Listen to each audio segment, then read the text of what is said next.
De hecho, en la elección del 2004, ¿verdad?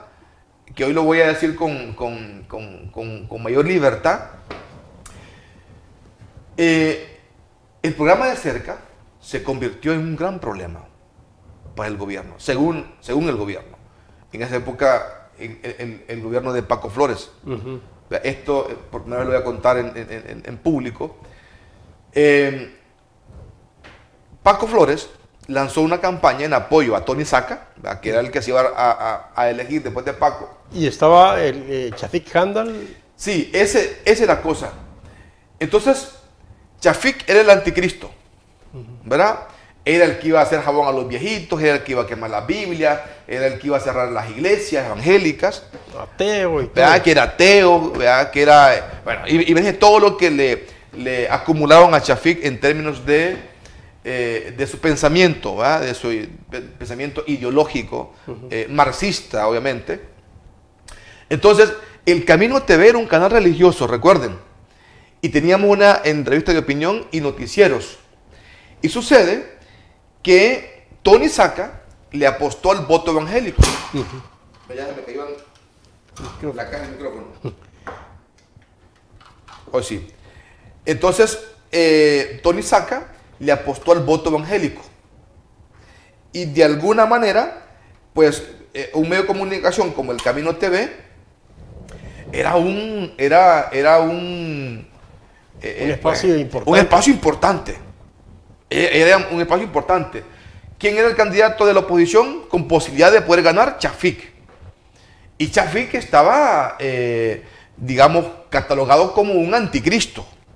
¿Verdad? Pues ya les digo, la campaña fue, ¿verdad?, que Chafik iba a hacer jabón a los viejitos, que iban a cerrar las relaciones con Estados Unidos y que iban a aportar a los salvadoreños de Estados Unidos porque Chafik era comunista, y que iban a cerrar las iglesias, que iban a quemar las Biblias. Esa fue la campaña de Tony Saca. O sea, Tony Saca realmente su holgada victoria tuvo que ver con la iglesia evangélica. El voto de la iglesia evangélica temiendo que llegara Chafik a la presidencia, porque se creyeron que iban a hacer todo eso. Y entonces nosotros teníamos ya el programa de opinión en el Camino TV y llegaba cualquier cantidad de invitados, de todos los colores y sabores. ¿Ah? Y entonces, una vez hubo una queja del presidente Paco Flores con el Camino TV y le dijo que Gilson Rodríguez estaba fregando su gobierno. No digo de la manera, lo dijo con otro epíteto.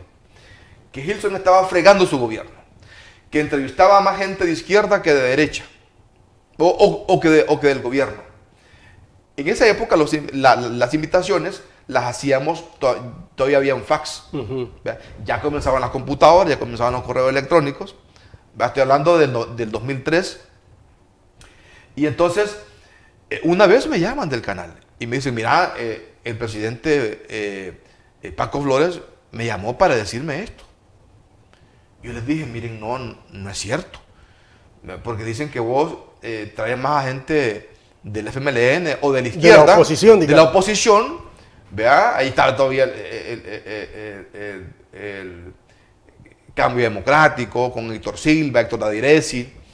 Y entonces yo le dije, miren, no es cierto. No es cierto que yo traiga más gente de oposición. Lo que sucede es lo siguiente. Es que yo invitaba, por ejemplo, a un diputado o a un ministro del gobierno y no llegaba. Y no llegaba, correcto. A última hora, el programa era en la noche y no llegaba. Y me quedaba sin programa. Teníamos que repetir un programa anterior para poder cubrir el espacio porque había pauta publicitaria ya en una época. Entonces no llegaban. Y de repente, a última hora te cancelaban. Y programa tenía que haber, pues, a la fuerza. Y cómo no, si había pauta, ¿no?, que cumplir. Y entonces, a veces a última hora, teníamos alguna cantidad de gente en el listado de posibles invitados y les llamábamos. Entonces, la oposición en esa época, o gente del frente, no tenía el control mediático que tenía el gobierno. Bueno, el gobierno no necesitaba de una entrevista porque tenían todo el control mediático de los grandes medios de comunicación, tenían el gobierno y podían ir cuando ellos quisieran o podían impulsar las campañas que quisieran, ¿no? En ese sentido. Entonces, no nos necesitaban. Pero cuando invitábamos a gente de izquierda, claro, porque necesitábamos espacios, ellos estaban ahí prestos, ¿no? A ir a la entrevista. Ahí fue donde bueno, nació, por ejemplo, Gerson Martínez, Oscar Ortiz, bueno, los diputados, el que después se convirtió en presidente, Salvador Sánchez Serén, que lo entrevistamos muchísimas veces en diferentes condiciones, como sindicalista, como diputado, como vicepresidente, como ministro de Educación, como presidente. Entonces, nos acusaron de que nosotros teníamos esa preferencia cuando no era cierto y se los demostramos. Le dijimos al Camino TV, no, miren, la verdad que tenemos las pruebas, que nosotros les invitamos y ellos no vienen a los programas. Entonces, ni modo, a última hora tenemos que sacar de donde hay para y se repetía el más reciente y por eso es que se veía que casi que era lo mismo. Porque ellos no llegaban. ¿No? Entonces, fueron épocas interesantes, Luis.